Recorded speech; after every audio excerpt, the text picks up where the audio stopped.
5 Gifts for an Abundant Life, page 126. When we let go and let God, we are in the midst of a spiritual practice so powerful that the core beliefs that have held us captive and small can be dismantled. Resistance to our good can melt away. Fear of the unknown can be shattered. A sense of oneness with God and all life can be embodied. And a whole new world of infinite possibilities can open up for us. On the screen, you will find the affirmation for this month. Let us use the power of our spoken word and trust the all wisdom and power of the divine to deliver it to us in perfect timing. Today, I commit to creating my brightest future by knowing all adversity dissolves with a constant conviction that there is a pattern of health, wealth, and love within me that is greater and more powerful than any sickness, injury, or seeming lack or limitation. It's beautiful. Thank you.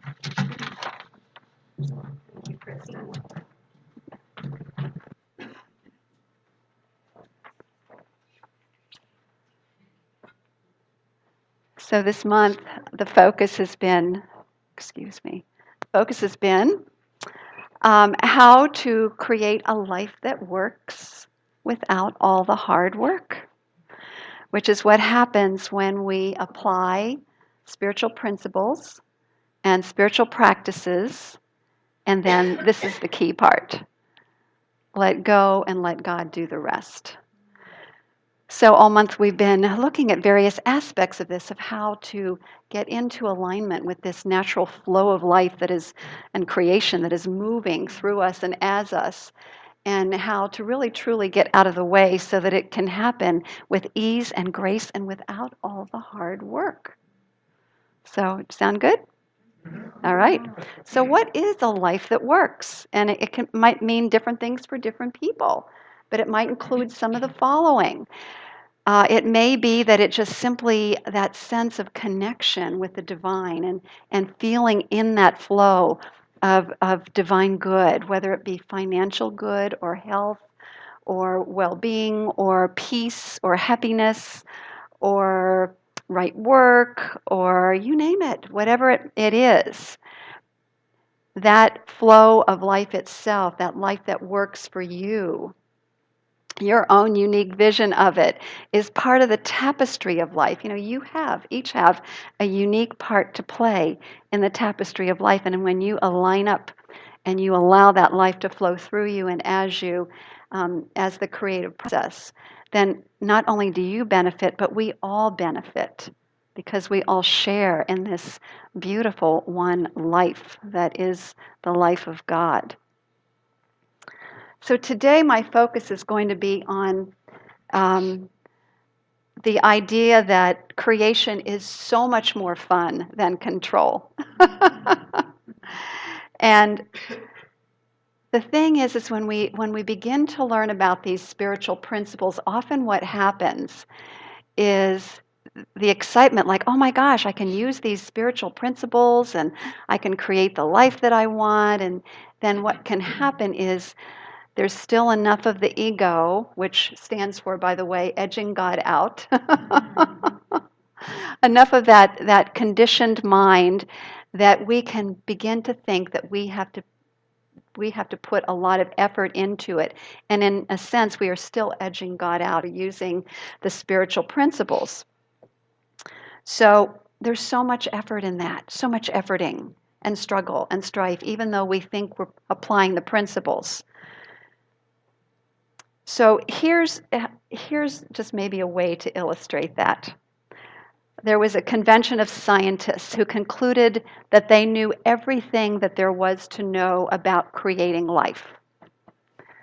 And so what they did is they decided they didn't need God anymore. So they commissioned one of the scientists to go and speak with God and to tell her that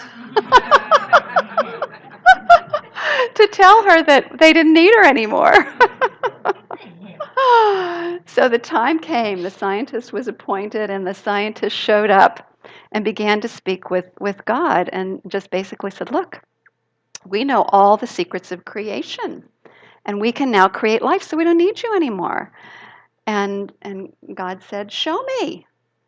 And so the scientist bent over and began to pick up some earth, and God said, get your own earth. So the point is that the universal intelligence, the source of all that is so much greater than we could ever imagine. And yet it lives, moves, and dwells within our own being, this presence. I say it, you can say he, she, you can use whatever you want, but this presence lives within us. It's that kingdom of heaven that Jesus spoke about, the kingdom of heaven that's within, the presence of the divine in all of its fullness and glory and magnificence, and yet is so much greater than the human mind can possibly be. And even at our most creative and magnificent, and truly the things that have been created by, well, let's say through humanity, are magnificent when you think of things like flight in airplanes and going into outer space and skyscrapers and all of the things that have been created. There's some magnificent things, yet the source of all that is so much greater and more magnificent. So that's actually the principle. That's the first part of the principle that I want to focus on today, that will really help us to trust and to let go and allow that presence to move through and as us. The second part of that, oh no, I have something before that that I want to share.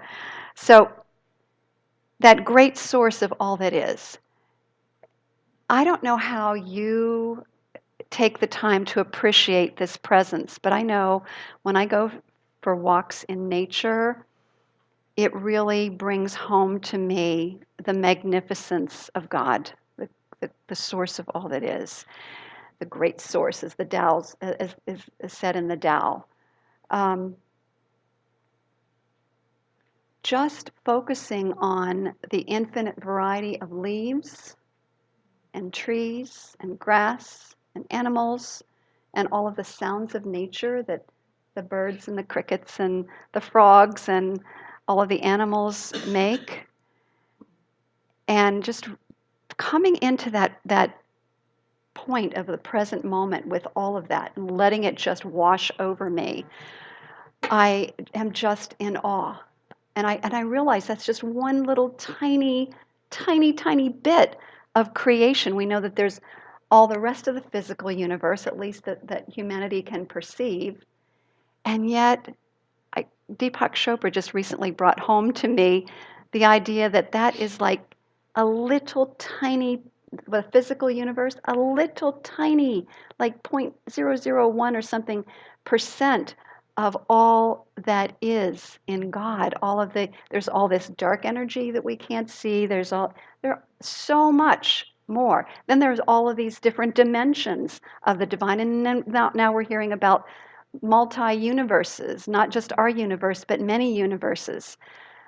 The presence, the intelligence that created this is beyond awe-inspiring. It's just, it's even hard to put it into words for me. And I know that as we even just, I'll just say, as I even just glance up at the sky and let myself just focus on the idea that what I'm looking at just keeps going on and on into infinity, just gives me this incredible sense of spaciousness, of wow, this is what I am a part of. This is what I am the daughter of. We're all sons and daughters of this amazing presence. I love the Tao. Any of you love the Tao? Yeah. Well, Lao, I always thought it was Lao Tzu, and I actually listened online to the correct pronunciation, and it's actually Lao Cha. Lao Cha is how it's pronounced in the Tao Te Ching. And he says, do you think that you can take over the universe and improve it? I do not believe it can be done.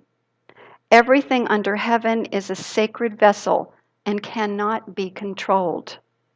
Trying to control leads to ruin. Trying to grasp, we lose. Allow your life to unfold naturally. Know that your life too is a vessel of perfection. Your life too is a vessel of perfection. As you breathe in, you also breathe out. There is a time of being ahead and a time of being behind, a time for being in motion, a time for being at rest, a time for being vigorous, a time for being exhausted. To the sage, all of life is a movement toward perfection. There is a time for everything. That's from the Tao, ancient wisdom, so applicable in this day and age and time, and so inspiring. And so I want to focus particularly on the part about everything under heaven is a sacred vessel and cannot be controlled. Trying to control leads to ruin. Trying to grasp, we lose. Allow your life to unfold naturally. Know that your life too is a vessel of perfection. Your life too is a vessel of perfection. So the next part of this principle is the great source or infinite intelligence, which is perfect and greater than I am, lives in me, works through me, and creates as me. So this means this is not about control. This is really about allowing. So when we create in this way, with this awareness, creation is fun. So much more fun than control. So the spiritual practice then for this principle is letting go and letting God. Or a more modern way of looking at it is allowing. In the Abraham Hicks teachings, they talk about the art of allowing. This is the same concept, letting go, letting God, allowing. So again, the ego, edging God out, tries to control, use force on the external world to get what it wants. And so it functions out of fear. And when I'm talking about ego, really the more contemporary way of looking at it is conditioned mind. You know, when we are brought into this world, we're these bright, shining little lights. And then over time, we were immersed in society. So in this culture, in this consciousness. And so we begin to take on the beliefs of the world in our own unique way, and begin to feel like we are, feeling separate from that one and not really understanding how that works. And it may not be true for all of us, but for many of us, this is true. This idea of this conditioned mind that functions from a place of fear and force and control. So there's an attachment. So we're actually letting go, not only letting go of this ego mind, we're letting go of attachment that goes with it. The attachment to being right, the attachment to winning, the attachment to the outcome, the attachment to controlling other people, the attachment to doing it by myself, the attachment to how things should or shouldn't be. When we let go of all of that, we have a whole different experience. So what that does is bring us into, here it is again, the now moment, the present moment, where we realize everything is perfect and amazing just as it is. So the area where we do have some say, some dominion, and is in our consciousness, and that's through choosing our words. Our spoken word, we have been learning, is more powerful than our thoughts. Sometimes we can get overwhelmed with trying to change all of our thoughts, change our thinking, change our life. It can be overwhelming. 60,000 thoughts a day. But if we begin to be more mindful about our spoken words, our thoughts follow our words. Our feelings follow that. Our attitudes and our beliefs follow that. And then our actions and behaviors. So if we begin by changing our words, and to the extent that we can, changing our thoughts, everything else begins to unfold because that's the source of it all. So the form of prayer that we speak here in this community, I'm emphasizing speak because we really encourage people to speak their prayers out loud. It's so powerful. It's not about forcing or controlling things to change. And this is one of the things that I find very powerful about it. It is about speaking the truth, knowing the truth. Know the truth, and the truth shall set you free. Knowing the truth, speaking the truth. Perfect God, perfect human being, perfect being. And then letting go and letting God, letting the divine, the all-knowing universal mind that knows how to do everything in, through, and as all, to take over from there. So Linda Cooper just recently requested prayer for her nephew, Cole. And thank you, Linda, for letting us share this beautiful story. And it was actually in our newsletter this week as well. Cole, age 20, was diagnosed with a brain tumor. And there's really a whole backstory to this in terms of the doctors told him when he first was diagnosed with it that he would only grow to 5'2", and he's now 6 foot tall, and so on and so forth. So there have been a lot of things, miracles happening all along. But he went back for a recent checkup and had an MRI done to see the progression of the tumor. And when they got there and the results were being shown, there was nothing there. It was gone. And the way Linda described it, there was a space where it had been, but it was gone. It was completely gone. This is what happens when we know the truth, and then when we let go and let the universal mind of God, that law, we call it the law of God, the creative medium of the divine, do the work. This is what happens. And it's happened over and over again. And thank you for sharing that with us, Linda. It's always so good to get that feedback because what it does is it strengthens our faith and our trust in how all of this works. It really does. It's powerful. So that's such a powerful example of creation rather than control. By knowing the truth, we're participating in the creation of the Most High. Another way of practicing letting go of the ego is what we call practicing being the observer. Practicing being the observer. So this is a practice of simply stepping back when we notice we're in a state of turmoil, stepping back and witnessing the mind in operation, the thoughts that go on. There's great power in that in terms of just witnessing. It allows us to be able to be at choice and also to see the falsehood of the thinking that's going through our minds that's creating a lot of turmoil. So this is the way we step out of what's known as drama triangle. Anybody aware of the drama triangle or the rescue triangle? There are a couple different terms that are used for this. It was brought to my attention again at a minister's circle that I belong to. And it's such a powerful model for understanding what happens in the conditioned mind or the ego, the conditioned mind. And that's that it's totally into drama, into creating drama, into looking for drama, into looking for what's wrong and what's not working.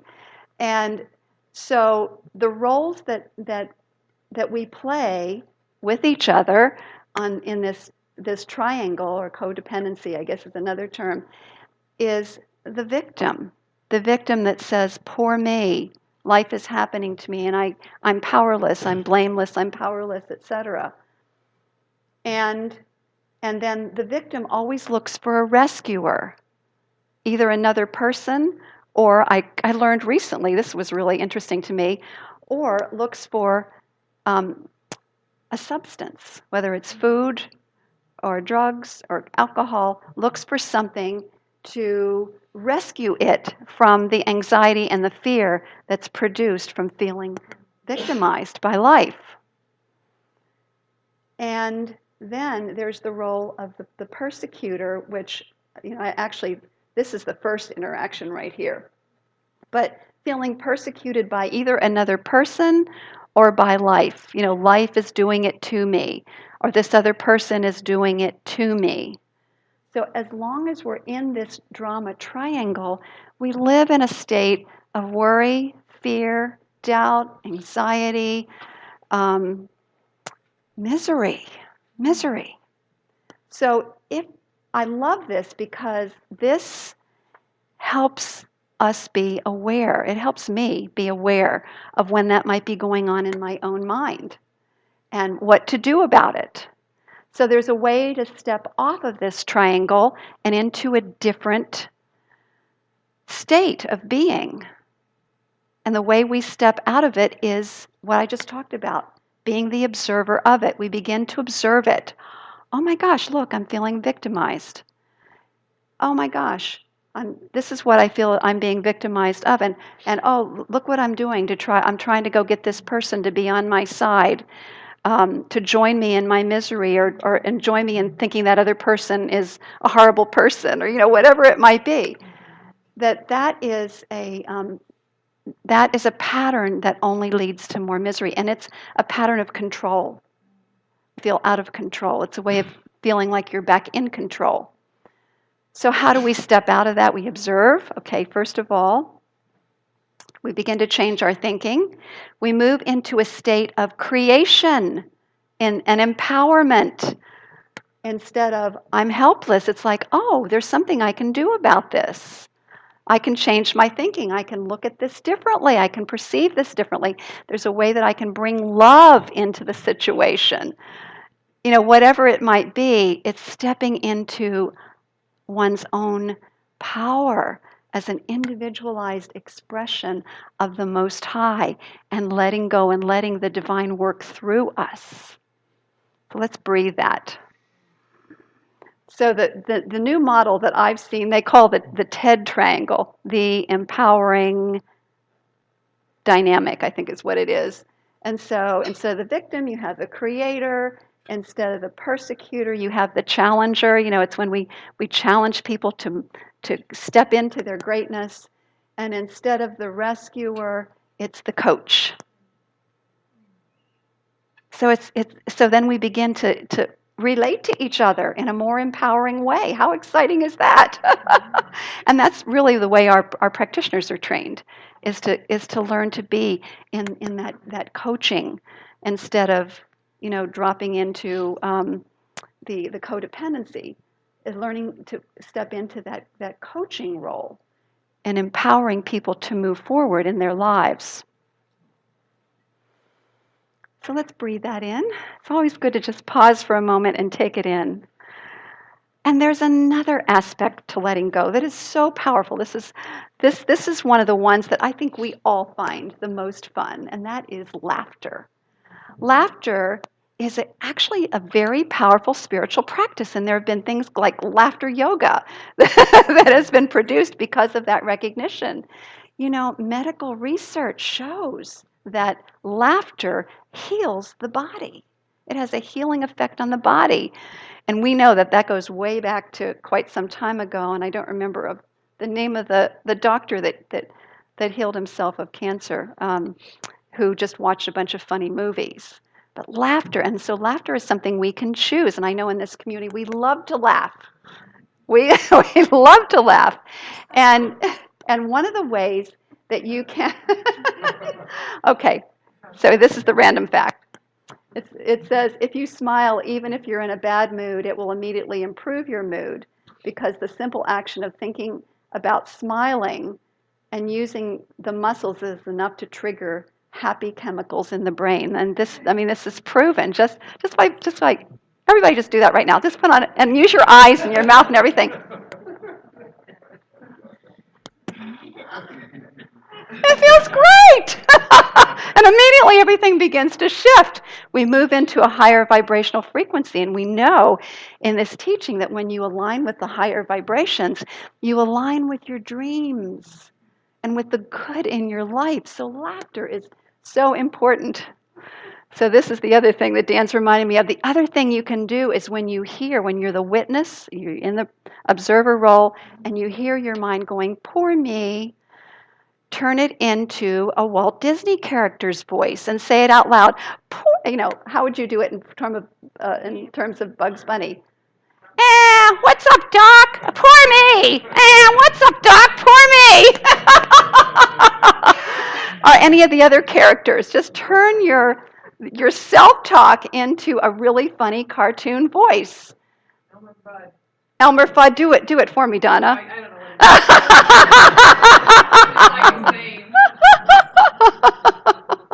or Goofy, or Minnie, or whatever it is. Use one of those voices. Popeye the Sailor Man, there you go. As soon as you change your voice and make it funny and actually speak it out loud till you get yourself laughing, whatever makes you laugh, what it does is it breaks the thought form, begins to dismantle the belief behind it, and moves you into a higher frequency. And I'm actually feeling God bumps from the shift in energy right now, just from doing that, being silly. It's okay to be silly. We don't have to be so serious and adult all the time. So this is about having fun. Creation is about having a good time, letting go, letting God, laughing more, laughing at ourselves. When we take ourselves lightly, we are acting like the angels. There's a beautiful little saying that angels fly high because they take themselves lightly. Learn to take yourself lightly and lighten up. And you'll lighten up, yes. Smiling also helps the wrinkles on your face. Oh, cool. All right.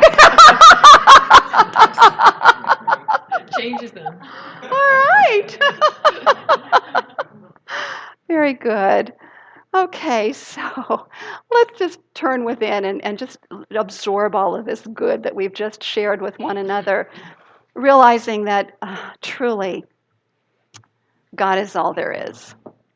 And that life, that great source of all that is a presence of joy, is a presence that is the creator of all that exists, the brilliance, the genius behind all of creation. And that presence in all of its magnificence and glory lives in, through, and as each one of us. As we truly let go and let God, as we allow that creative flow to move in us, through us, and as us, we begin to allow ourselves to experience more joy, more ease, more grace, more love, more peace, more harmony, more beauty, more present moment awareness, the authentic self that we were born to be.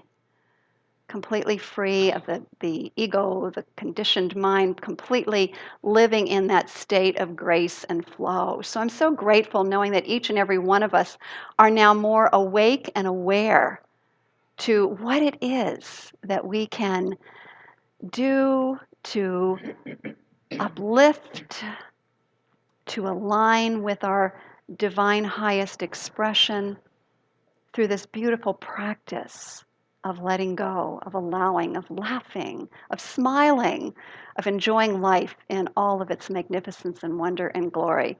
So I give my thanks for this truth, knowing everybody here is blessed by this awareness that we are shifted into greater expression. And I release this word into the universal law of mind.